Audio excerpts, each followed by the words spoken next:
Alright, everybody, welcome back to the 2023 reviews. We are continuing today with the San Jose Sharks.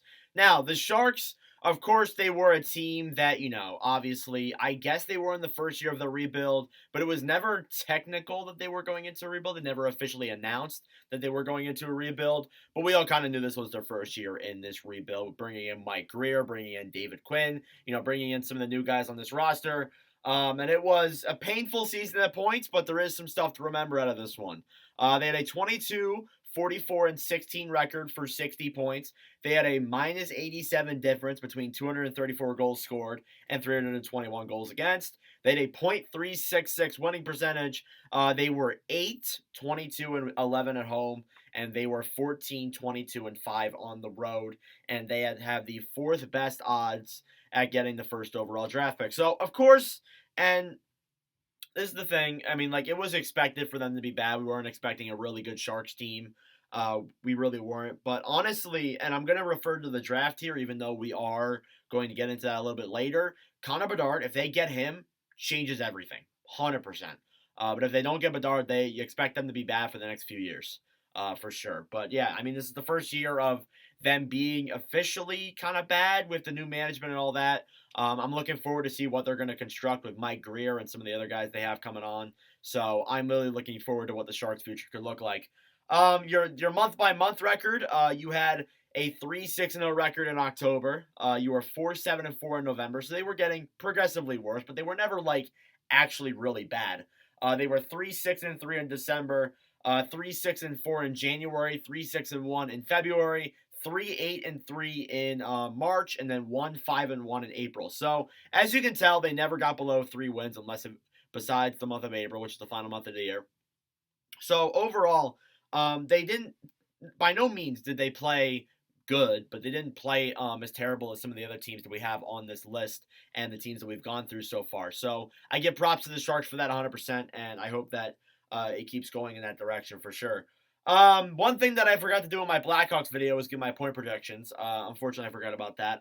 They're posted on my Instagram. You just gotta scroll down a little bit trying to find them. But here are my ones for the Sharks, and they are so bad. First off, we got Timo Meier at number 1. I might have been right about that, so that honestly is not a good start. I had Hertl at 2, which was wrong. I had Couture at 3, which was also wrong. I had Karlsson at 4, which was wrong, and I had Eklund at 5, which was extremely wrong. So Eklund barely played throughout the season. So yeah, I went 0 for 5 with San Jose, where players were at, and I was about 70 points off of where Karlsson scored.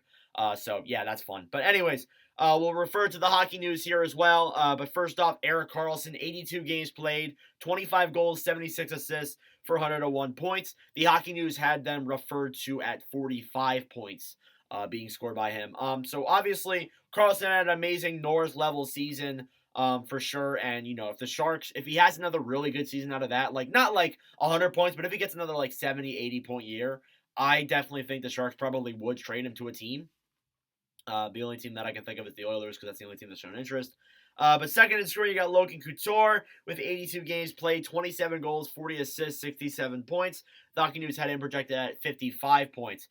So, of course, Couture, was overlooked a lot by people, but Couture still is a solid captain and still is a solid player for San Jose, still putting up 70-point seasons and scoring nearly 30 goals. Third in scoring, you had Tomas Hertl with 79 games played, 22 goals, 41 assists for 63 points. The Hockey News had him at a 65-point scoring rate. So, of course, Hertl, another solid young scorer. I would expect them to keep him around, but then again, they could trade him if the time is right and the deal is right. But we'll see if anything amounts to that in the future. Alex Barabanov up next. He had 68 games played, 15 goals, 32 assists, 47 points. The Hockey News had him at 43 points. So Barabanov, another solid, underrated player there. He's good two-way. Just not a bad forward there overall. You got Kevin Labanc, 72 games played, 15 goals, 18 assists for 33 points. Labanc, another solid player. Nico Sturm, I believe, was a new acquisition with 74 games played, 14 goals, 12 assists for 26 points. He was projected at 26, so the Hockey News got that directly right. Then you got Matt Benning, defenseman.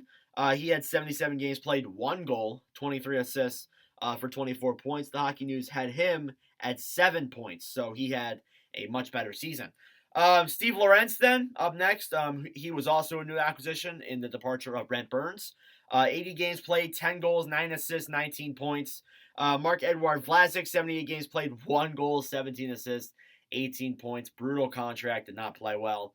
Vlasic was projected to have literally 12 points, so not that much better. Noah Gregor is the final scorer of those 10 leading guys with 57 games played, 10 goals, 7 assists for 17 points.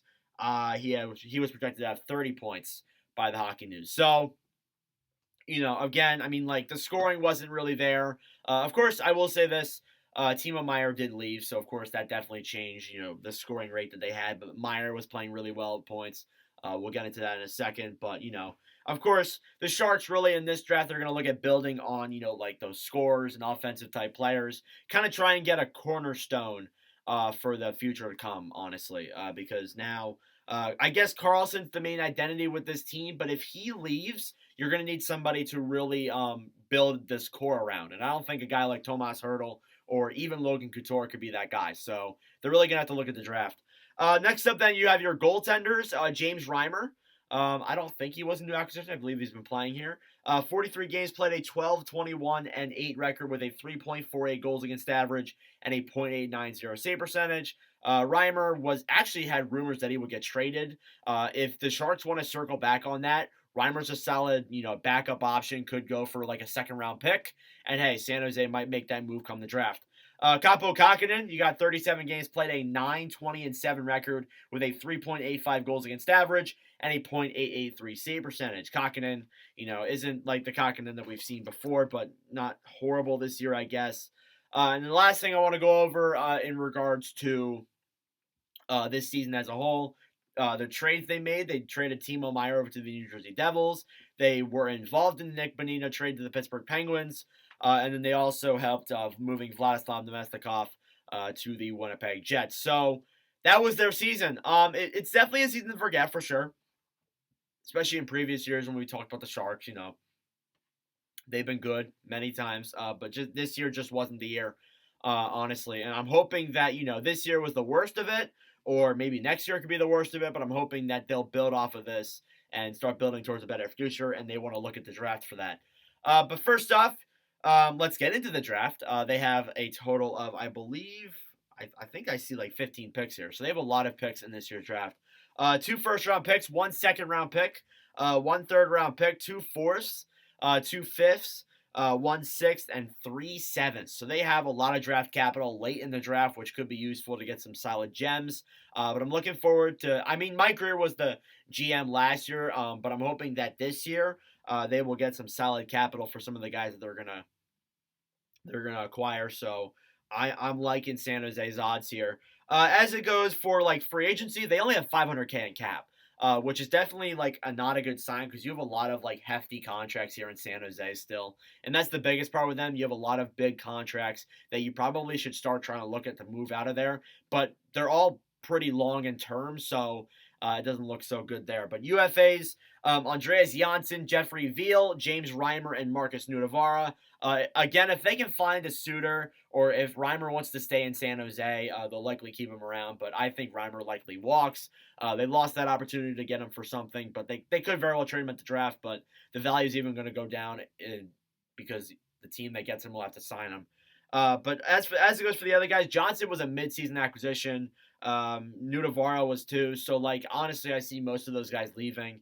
That's probably a good thing. RFA's Noah Gregor, Jacob Peterson, Fabian Zetterlund, and Evgeny Svechnikov. If I'm them, I'm looking to keep him probably Peterson and, Zetterlund, some of the young guys there. Just keep them around, see what they can do, see if they develop well. But Evgeny, we'll see. And then last thing I want to go over for San Jose and their overall season is look at their future players. You got Thomas Borderlow, who looked really good in college and in the World Juniors. Ozzy Weisblatt, too, another exciting player. And then, of course, too, William Eklund also made his debut this season, but I'm definitely looking forward to him making a splash with the Sharks next season. But yeah, this year, again, just wasn't the year for San Jose. Definitely not the best year they could have expected, but still, there's a lot to look forward to here in San Jose, and I always like to look at the positives. There definitely is some negatives when you look at some of those contracts, but there's still a lot of good things to look forward to. Anyways, let me know your thoughts down below in the comment section down below. Thank you all for watching. Our next 2023 review will be the Montreal Canadiens, so make sure to stay tuned for that. But anyways, thank you all for watching, and I will see you guys in the next video. Adios.